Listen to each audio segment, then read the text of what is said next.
Pongezi nyingi kwa Jeshi la Polisi kwa kazi kubwa na nzuri wanayoifanya.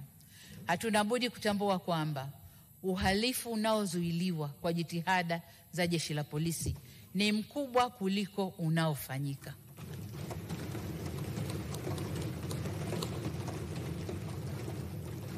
Kasi ya kuwabaini na kuwakamata wahalifu na kuwafikisha mahakamani imeongezeka, jambo ambalo bado hatujafanikiwa vya kutosha ni ajali za barabarani.